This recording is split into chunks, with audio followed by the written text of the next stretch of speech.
Gente, hoje nós vamos estudar aqui o capítulo terceiro, aliás, desculpa, o livro terceiro, capítulo nono de O Livro dos Espíritos, Desigualdade das Riquezas. Tema interessantíssimo, hein?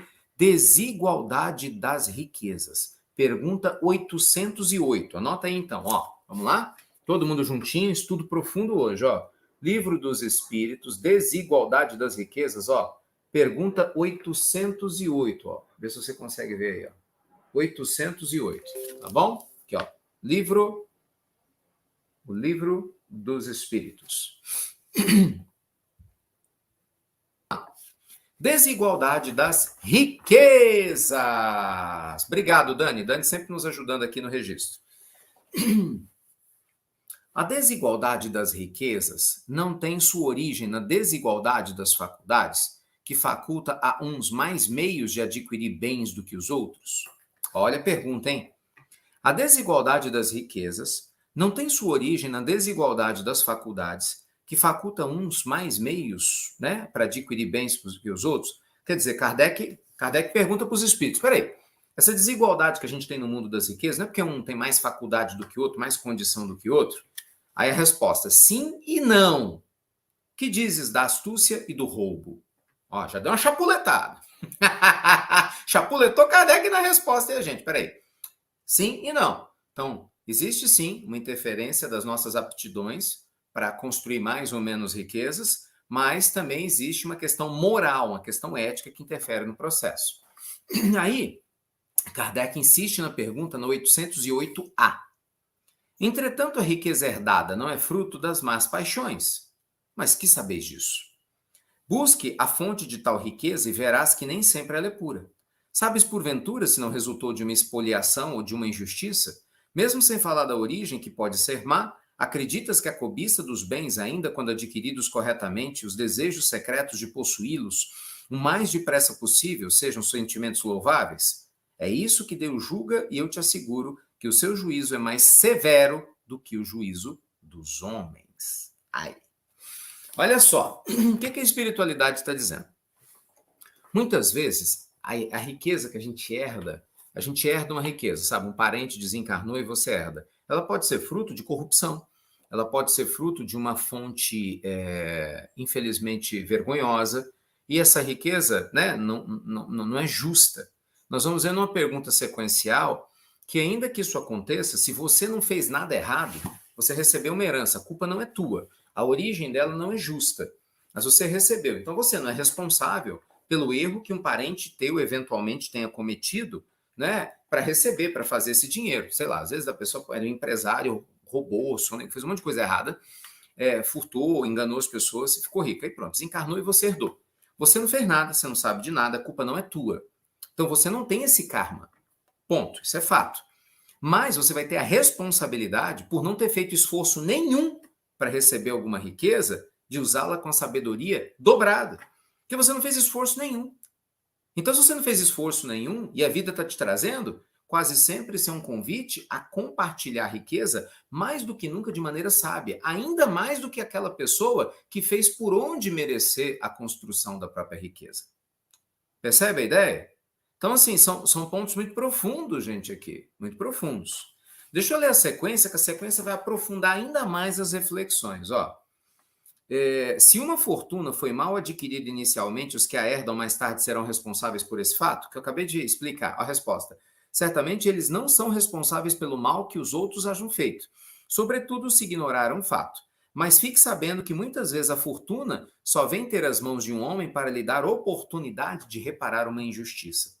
Tá vendo? Então você pode até não ter culpa do erro que o outro cometeu, mas chegou dinheiro na tua mão, condição financeira de poder, então você é duplamente responsável para poder ajudar, né, as pessoas. Ainda mais se você souber que alguma pessoa fez algo errado por causa daquele dinheiro que você recebeu. A culpa não foi tua, mas se você tem o dever de pelo menos se esforçar para tentar fazer justiça, né, para que as pessoas que foram prejudicadas de alguma forma sejam ressarcidas ou beneficiadas.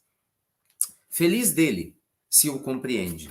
Se o bem que fizer, em nome daquele que cometeu injustiça, a reparação será levada em conta para ambos, porque é quase sempre este último quem a provoca. Olha que profundo, gente. Os espíritos estão dizendo. Então vamos lá. Eu faço uma coisa errada e gero fortuna. Aí meus filhos herdam, eu desencarno, minha esposa desencarna, eventualmente, vamos lá, meus filhos herdam a fortuna que, abre aspas, eu criei. Errado. E aí os meus filhos reconhecem, poxa, o papai fez besteira. A culpa não foi deles, fui eu. Mas eles herdaram, eles não têm culpa disso. Mas se eles sabem que eu fiz a bobagem, e aí eles falam, não, isso não é certo, papai fez foi errado. Então nós vamos ressarcir, olha, nós vamos pegar esse dinheiro de alguma forma, criar emprego, ajudar as pessoas que foram prejudicadas, tentar construir uma forma de amenizar e vou dedicar isso à memória do meu pai. Então a pessoa reza, fala assim, olha, Deus, eu estou fazendo isso para que meu pai possa se estruturar espiritualmente também, mesmo ele tendo errado na forma como ele agiu, onde quer que ele esteja no mundo espiritual, que ele receba, né, a gratidão dessas pessoas que estão fazendo oração para a gente, que encaminhem para ele. Gente, olha como isso é profundo. Os espíritos estão dizendo que você fazer o bem e dedicar este bem a alguém que já desencarnou e fez algo errado, ameniza a dor da pessoa que fez algo errado. Não vai apagar o erro, ela é responsável pelo erro que cometeu, mas ameniza. O que isso quer dizer? Quando nós fazemos o bem e dedicamos a alguém que já desencarnou e fez uma coisa, né, viveu uma vida complicada, a gente ajuda a amenizar a dor da consciência dessa pessoa. Percebe? E isso é muito importante para a gente. Né, pessoal? Muito importante. Ajuda a gente a ter uma clareza maior de como que a gente pode lidar, né, com essas questões da vida. Mas a pergunta principal está aqui, ó. A pergunta principal está aqui. Eu acho que agora eu vou conseguir responder a pergunta de muitos de vocês. Aliás, quem vai responder não sou eu, hein? Quem vai responder são os espíritos. Olha só, tá na sequência, hein? Eu nem sabia que vocês iam me perguntar o que vocês estão perguntando. Eu estou vendo aqui as perguntas aqui no YouTube. Pessoal, como é que eu faço? É a minha prova é expiação ou não? Se eu posso mudar, se for falta de dinheiro? Ó, tá aqui na sequência. Pergunta 810 e 811. Olha que interessante. Sem se afastar da legalidade, qualquer pessoa pode dispor de seus bens de modo mais ou menos equitativo. Quem assim procede será responsável depois da morte pelas disposições que haja tomado? Toda ação produz seus frutos. Os frutos das boas ações são doces, as de outras são sempre amargos. Sempre entendeis bem isso.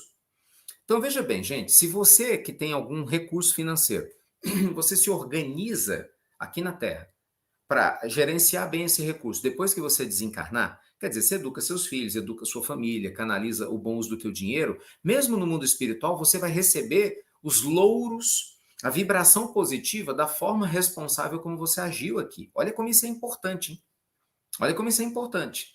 Saber dar bom uso, bom direcionamento. Aqui o assunto é sobre dinheiro, né? Mas isso vale para intelecto também. Né? Muitas vezes você, para poder, você é alguém que tem muito poder, você cria uma estrutura que está, né, complexa, ajuda ela a funcionar, ajuda muitas pessoas, você desencarnou. Poxa, mas tudo de bom que você fez está refletindo em teu favor no mundo espiritual. Só que o oposto é verdadeiro, hein? O oposto é verdadeiro. Eu pego dinheiro, não estou nem aí para nada, usei meu dinheiro de uma maneira equivocada e ruim, gerei filhos irresponsáveis e inconsequentes, às vezes parentes folgados, porque eu estimulei a gastança sem mérito, sem educação financeira, sem nada. Aí eu desencarno. Aí as pessoas que estavam ao meu redor, de repente se perdem na vida porque não tiveram educação para lidar com aquilo que eu deixei para elas. Eu sou corresponsável. Eles são adultos, têm livre-arbítrio? Sim, mas eu tinha condição de amenizar a dor deles, educando-os, preparando-os para lidar com o dinheiro e com o recurso, mas não fiz. Então, eu me torno responsável. Então, de um jeito ou de outro, que eu faço ou deixo de fazer aqui na Terra, a consequência me acompanha quando eu desencarno. Não acaba com a morte. A morte do corpo é o fim da vida física, não das consequências das nossas escolhas aqui na matéria. Percebe, gente, como isso é profundo? E agora a pergunta das perguntas. Essa daqui vai pegar a gente, hein? 811, anota aí para você ler em casa depois. Agora. Cadê o sininho? Merece até sininho. Essa merece até sininho. 811. A igualdade absoluta das riquezas é possível? Já terá existido alguma vez? Não! Não é possível. A diversidade das faculdades e dos caracteres se opõe a isso. Já vamos explicar. 811A. No entanto, há homens que creem ser esse o remédio aos males da sociedade. Que pensais a respeito? São sistemáticos ou ambiciosos e invejosos. Não compreendem que a igualdade com que sonham logo seria desfeita pela força das coisas. Combatei o egoísmo, que é a vossa chaga social, e não corrais atrás de quimeras. Se a igualdade das riquezas não é possível, sucederá o mesmo com o bem-estar? Não, mas o bem-estar é relativo a todos poderiam desfrutá-lo, e se entendessem convenientemente. O verdadeiro bem-estar consiste em cada um empregar o seu tempo naquilo que lhe seja agradável e não na execução de trabalhos pelos quais não sinta nenhum prazer. Como cada um tem aptidões diferentes, nenhum trabalho útil ficaria por fazer. Em tudo existe o equilíbrio, o homem é quem o perturba. Gente, essa sequência é de uma profundidade, cara, de uma profundidade enorme. Vamos lá, vamos lá. Se você não entendeu o que eu estou falando aqui, às vezes eu estou falando rápido, volta depois na gravação. Entendeu? Eu pego o livro dos Espíritos em casa, você vai estudar devagarzinho, porque ela é muito importante, meus amigos. Porque ela tira da gente algumas dúvidas básicas. É possível ter igualdade das riquezas no mundo como o nosso? Não. Não se iluda. Quando se fala que nós estamos evoluindo para um mundo de provas e expiações, isso não significa dizer que todo mundo vai ter tudo igual. Isso não existe. Porque existe um negócio chamado lei do mérito. Vou te dar um exemplo. No mundo de provas e expiações, no mundo regenerador, perdão. É porque a gente está evoluindo para o mundo de regeneração, que isso quer dizer que isso é tudo igual. Não. Então vamos pensar o seguinte: na hora que nós entrarmos no mundo de regeneração, eu, você, a gente vai ser, vamos pensar assim, 10 níveis, só para ilustrar, tá? Vamos imaginar que no mundo de regeneração você tenha 10 níveis de espíritos bons. Já não pensa no mal e tal, 10 níveis. Com certeza eu vou entrar no nível mais básico, o 10º. Entendeu? E você também. Nós estamos na Terra aqui, capengando, para sair daqui. Na hora que a gente entrar no mundo de regeneração, seja um outro planeta aqui na Terra, no mundo de regeneração você tem outra vibe, com outro grupo de espíritos. Então, você vai ser provavelmente o último de um topo de quem já está lá trabalhando há muito mais tempo a sua moralidade. Então, existem gradações. Presta atenção nisso, gradações. Não tem como ser igual. Por quê? Porque é injusto. Aquele que produz mais, que tem mais consciência, que faz mais, automaticamente ele tem mais mérito. Então, a desigualdade não é pela desigualdade, pelo egoísmo no mundo superior. A gente nem chama de desigualdade, é uma questão de meritocracia. Você amou mais, você se dedicou mais, você tem mais mérito. Entendeu? Aqui é diferente. No mundo de provas e expiações, o egoísmo impera. Como o egoísmo ainda impera aqui, então nós poderíamos diminuir as desigualdades e não diminuímos pelo egoísmo, mas seria uma utopia. Os espíritos são claros. E não só os espíritos, há vários estudos sociológicos que já mostraram isso. Seria uma utopia você achar, um exemplo, né? Eu vou dar R$1 milhão para todas as pessoas do mundo, se isso fosse possível. Você pode ter certeza absoluta disso. Eu trabalho nessa área, eu te digo. Absoluta. Em 2, 3 anos, aquele que hoje tem mais dinheiro ia continuar tendo, e muito provavelmente aqueles que não sabem lidar com dinheiro iam continuar sem ter. Porque iam gastar. Porque o que vale na questão financeira não é o dinheiro que você tem, a matéria, é tua mente. A pessoa que tem a mente gastadora, a gente chama de mente pobre, a pessoa que tem a mente miserável, isso não tem nada a ver com quanto de dinheiro você tenha. Ela vai se tornar miserável de novo, porque o software não mudou, entendeu? Você não torna uma pessoa elegante com uma roupa. Você não torna uma pessoa educada com um livro. Imagina, uma pessoa mal educada que só fala besteira, você fala para ela pegar um livro religioso e segurar na mão, só porque ela está segurando isso na mão, ela se tornou uma pessoa espiritualizada? É óbvio que não, né? Imagina uma pessoa que não pode segurar um livro sagrado na mão. Quer dizer que por causa disso ela também não é uma pessoa generosa e bondosa? Óbvio que não. Então, veja você que não é a matéria, mais ou menos matéria, que determina o teu nível evolutivo. Não, não. É cada um de nós entender o nosso papel. Por isso que eu li as duas perguntas, presta atenção. Eu li a pergunta 811, 811A e 812. Essas três, elas são sequenciais, tá? Na 811 e 811A, Kardec questiona sobre a igualdade absoluta. Então a resposta não tem como ter a igualdade absoluta.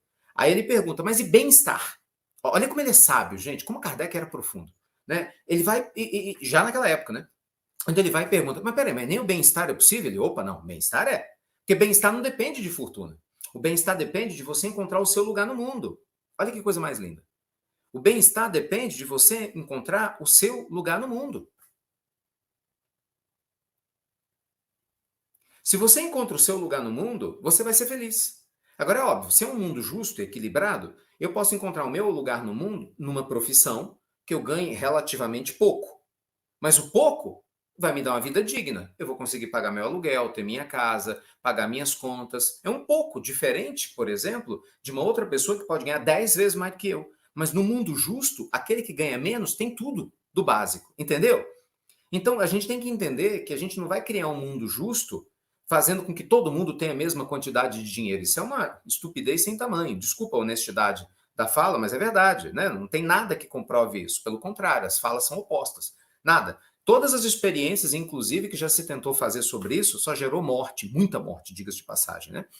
Os países que tentaram impor esse tipo de condição, as revoluções gigantescas geraram milhões e milhões e milhões e milhões de mortes. Estudem história. Marxismo para cá. Isso é perigosíssimo, da forma como é propagada, né, a revolução proletária violenta, porque todo mundo vai ter igual. Isso não existe, isso não existe. Então é questão de política, questão de lógica. O que existe de uma maneira sensata é melhorar os corações humanos. Isso sim, potencializar os corações humanos em moralidade. Porque aí aquele que tem um pouco mais deseja, se preocupa em compartilhar melhor. E aí muda, entendeu? Porque cada um sempre vai colher o que planta. Então, gente, entenda o seguinte: você quer melhorar a sua situação financeira, você quer melhorar a situação material, você tem que se trabalhar. A diferença das faculdades faz diferença sim, tá aqui, ó, acabei de ler. No Evangelho segundo o Espiritismo, no capítulo 16, o capítulo 16 todo, é para explicar isso. Estou dando a sugestão para vocês que querem se aprofundar. A gente não pode, sabe, criar uma ideia de que a gente vai impor uma revolução, por violência. Isso é um absurdo, uma insensatez sem tamanho. Não é nada disso. Né? A humanidade vai se tornar um lugar mais justo, não é quando todo mundo morar no mesmo tipo de casa, tiver o mesmo tipo de carro, entendeu? Tiver a mesma coisa. Não. A humanidade vai ser um lugar mais justo na hora que cada um receber o mínimo para ter uma vida digna e for respeitado naquilo que faz. E houver o quê? Um nível de fraternidade universal, em que ninguém olhe para ninguém de cima para baixo. Isso que acontece no mundo de regeneração. No mundo de regeneração, você tem méritos diferentes, mas o nível de valor que se dá a esse mérito não é no campo da vaidade, entende? Cada um valoriza o processo em que se encontra. Então, assim, isso aqui é muito profundo. Isso aqui é muito profundo. Isso aqui é muito profundo. As pessoas questionam muito a história do consumo. Gente, o problema não é o consumo. O problema é você que consome errado. Entendeu? É que nem religião. Muita gente questiona a religião. Ah, a religião é um ópio do povo, né? Não, o problema não é a religião. É o religioso que não lida bem com a religião. Porque o religioso que lida bem com a sua religião, a religião é uma benção. A pessoa sábia, que sabe trabalhar bem com a questão financeira, isso é uma benção, entendeu? Então, ponto. Vamos passar para outra ponta que é para ninguém ficar com dúvida, que eu já vi pergunta muito boa aqui. Ué, Ricardo, isso quer dizer que a gente tem que ter desigualdade financeira? Não, isso quer dizer que eu e você, se quisermos melhorar a nossa vida financeira, não basta ficar de braço cruzado rezando Pai Nosso, Ave Maria e Santo Anjo. A gente tem que estudar, a gente tem que pensar em como nós podemos agregar valor ao mundo, a gente tem que pensar em como a gente pode sair da zona de conforto, a gente tem que pensar em como a gente pode fazer coisas diferentes daquelas que a gente tem feito. E é aqui que muita gente não quer mudar. Gente, vamos ser sinceros. Do mesmo jeito que você tem pessoas que têm muito dinheiro e são arrogantes, não é? Não tem muita gente arrogante? Tem. Muita gente arrogante, estúpida, convencida. Tem muita gente que tem pouco dinheiro que é preguiçosa pra caramba. Você tem pessoas problemáticas nos dois extremos. E você tem o meio campo aqui, o meio termo, que está tentando se iluminar. Então, o problema não é ter mais ou menos dinheiro. É como nós estamos lidando com a nossa vida. Sabe, a gente está se esforçando para poder fazer a nossa parte? Pergunta número 1. 2, esse esforço é um esforço inteligente, porque às vezes não é inteligente. 3, quando você tem um recurso financeiro, você utiliza com sabedoria? Porque muita gente não utiliza. Não utiliza. Por isso que eu te falo, olha, a gente estuda isso aqui sempre, né? Veja, por que lá no nosso coach financeiro, o tempo todo a gente trabalha meditação, inteligência emocional? É o único curso que eu conheço de finanças, eu ensino mercado de ações, mercado imobiliário, ensino o povo a fazer dinheiro, mas antes de mais nada, você tem que ser um ser humano bom primeiro. Porque não tem como você ter mais sem se perder, sem ser mais. Entende? Você tem que ser mais primeiro. É isso aqui, ó. É moralidade. Porque, gente, entenda, na vida tudo muda. Aquele que hoje reencarna numa condição financeira boa, amanhã ele pode reencarnar no estado de pobreza. Olha, Emmanuel, há 2000 anos, no livro Há 2000 anos, Emmanuel, que foi o mentor de Chico, Emmanuel conta, ele era um senador romano muito rico. Em 50 anos depois, que foi a primeira vida dele, ele era um escravo grego. Olha como mudou de senador romano para escravo grego. De senador romano para escravo grego. Então, assim, a vida ela não está preocupada com a sua condição social. Não, não é isso. É com a evolução espiritual. O ser tem que vir primeiro que o ter, gente. Só que isso não quer dizer que o ter não seja importante. É aí que a gente se perde. Muita gente acha que pelo fato do ser ter que vir antes do ter, porque realmente tem, né? Para a gente não se perder, que o ter é um problema. Não, o ter não é o problema. O problema é você não saber ter. Lembra? Desapego não é você não possuir nada, é nada possuir você. Vamos de novo? Desapego não é você não possuir nada, é nada possuir você. Então isso aqui é muito lindo, né? Porque você pode ter certeza que no mundo mais evoluído, a desigualdade social ela é mínima. O mundo perfeito nem existe. Você tem níveis evolutivos diferentes de mérito, mas não desigualdades, como a gente vê na Terra, isso não existe, isso é coisa típica de mundo de prova e expiação.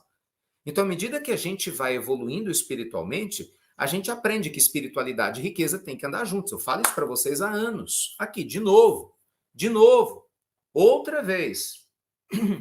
Espiritualidade e riqueza precisam andar juntos. A gente tem que parar com essa bobagem de achar que a pessoa que evolui espiritualmente, ela não pode melhorar a vida financeira. Isso não tem o menor fundamento espiritual, sociológico, psicológico, nada que fundamente isso. Nada. Nada, nada, nada, nada, nada. Ou achar o oposto também, né? Se você, porque tem gente que está nessa vibe, não, para eu crescer espiritualmente eu não posso ter recurso. Ou então o oposto, não, porque a minha vida é trabalhar a parte material, porque eu acredito nisso. E por que você não pode trabalhar espiritual junto? O que te impede, não é? Enquanto você constrói uma vida digna, paga suas contas em dia, né? Busca um bom trabalho, gera emprego se você é empresário, é um ótimo funcionário público cumprindo com seu dever cívico, né? Ou trabalha, seja lá como for, como funcionário na empresa privada. Quer dizer, na medida que a gente está construindo riqueza, por que você não pode se espiritualizar? Por que você não pode ser grato? Por que a gente não pode fazer isso de maneira honesta? Né, gente? Ficar feliz pelo progresso do outro, vibrar pelo progresso do outro. Sabe? Estender as mãos para que o outro que tem menos possa pegar nas suas mãos e vir mais. Para que todo mundo caminhe. Então é muito importante a gente pensar o seguinte: o dinheiro, ele é uma energia. E tudo vem de Deus. O que nós fazemos com ele é que pode ser péssimo. O problema não é o dinheiro. Não é? É a mesma coisa que você vê uma pessoa. Olha, esse exemplo é pertinente. É a mesma coisa que você vê uma pessoa usar mal a saúde dela. Exemplo, o sujeito não tinha nenhuma gripe e foi cometer um latrocínio, cometeu um crime horroroso. Aí você vai botar a culpa na saúde? Aí você vai falar, não, agora todo mundo tem que ficar doente porque tinha uma pessoa que cometeu um crime que não estava nem espirrando. Então, se ele tivesse doente, não faria isso. Quer dizer, o problema foi a saúde? Olha que estupidez. Que, sem nexo nenhum. É a mesma coisa que você faz quando você vê meia dúzia que tem dinheiro e faz bobagem, achar que todas as pessoas que têm dinheiro não são espiritualizadas. Então, menor cabimento, a mesma lógica. Entendeu? Ou o oposto, achar que só porque uma pessoa é pobre, que ela é espiritualizada, boazinha e lindona. Tem nada a ver, absolutamente nada a ver, nem uma coisa nem outra. Nem uma coisa nem outra. Né? Então a gente tem que tomar cuidado com as generalizações. É o sexo, mesmo que sexo, outra coisa. Você ouve falar de uma pessoa, um amigo, uma amiga sua que vive desequilibrado na energia sexual, né? Faz más escolhas, fez coisas erradas, enganou pessoas, destruiu famílias por causa do prazer sexual. Aí você vai botar a culpa no sexo. Não, o sexo é pecado. O sexo é terrível. Não, meu filho, sexo é energia, é uma bênção de Deus. Como tudo que existe no universo veio da mesma origem, criado por Deus. Se você está se deixando dominar pela paixão, é outra história. O problema não é o sexo. Aí você tem que se perguntar, o que há em mim que me faz ser dominado por uma paixão? Entende? Então, de novo, desapego não é você não possuir nada, é nada possuir você. Pensa nisso. A gente sempre fala isso aqui para vocês, né? Não é você não ter dinheiro que vai te fazer ser desapegado. Não é você não ter relações sexuais que vai te fazer ser uma pessoa iluminada. Não tem nada a ver, absolutamente nada a ver. Não tem nenhuma linha de causa e consequência aqui. Nenhuma. Nenhuma. Você não vê nenhum relato de espírito nobre afirmando isso. Nenhum. Zero. Absolutamente zero. Os conflitos são humanos e a gente se projeta. Profundo demais, não é? Não Tesouro, Livro dos Espíritos? Eu beijo com o maior carinho. Não, Tesouro, isso é um tesouro, gente. Um dos livros mais importantes já publicados na história humana. O Espiritismo matou a morte. E o dia da morte, foi do lançamento do Livro dos Espíritos, 18 de abril de 1857. A morte tem data. Porque aqui você começa a entender muitas coisas. E, de novo, ninguém está fazendo propaganda religiosa aqui, não. Você não precisa ser espírita para isso. Estude. Outro dia eu estava estudando aqui livros budistas, livros do Mestre Tai. Você não tem que ser budista. Estuda o que o budismo pode te oferecer. Outro dia eu estava lendo a Bíblia aqui. Você não precisa ser evangélico ou católico. Estuda a Bíblia. A gente já pode aprender, gente, de todos os lados. É loucura não fazer isso. Desperdiçar essa oportunidade maravilhosa, né? Que a vida está nos dando. A gente está encarnado nessa época de tecnologia que facilita esses contatos, que popularizou mais a leitura, né? Até pouco tempo atrás, pouquíssimas pessoas podiam comprar um livro. Hoje você tem aplicativo, né, com livros gratuitos, hoje você tem PDFs de livros. Hoje a pessoa não lê se ela não quiser. Você tem artigos, você tem sites, milhões de sites em diversos idiomas, trazendo conteúdos maravilhosos, né? A pessoa só não estuda se ela não quiser. Literalmente é isso, é se ela não quiser. Preguiça, não tem outro nome não. É falta de foco, força de vontade, preguiça. Porque aquele que quer faz. Você sabe, né? Quem quer faz. Quem não quer, arranja. Desculpa. Eita, meus amigos! Profundo esse estudo para começar bem a semana, hein? Então vá lá, se instrua, potencialize a sua capacidade de gerar riqueza no mundo para você melhorar a sua situação financeira assim sem culpa. Aliás, essa é a nossa vibe aqui do coach financeiro, do espiritualidade em seu lar, das pílulas, de tudo aquilo que a gente faz. Pessoas prósperas, espiritualizadas, éticas, felizes, mas abundantes também, sem culpa, sem peso teológico nenhum que foi instalado na cabeça de muita gente durante séculos. Sabe, uma pessoa leve, feliz, abundante, porque Deus é prosperidade, Deus não é miséria, não. Tem que tirar isso da cabeça da gente. Meu Deus do céu.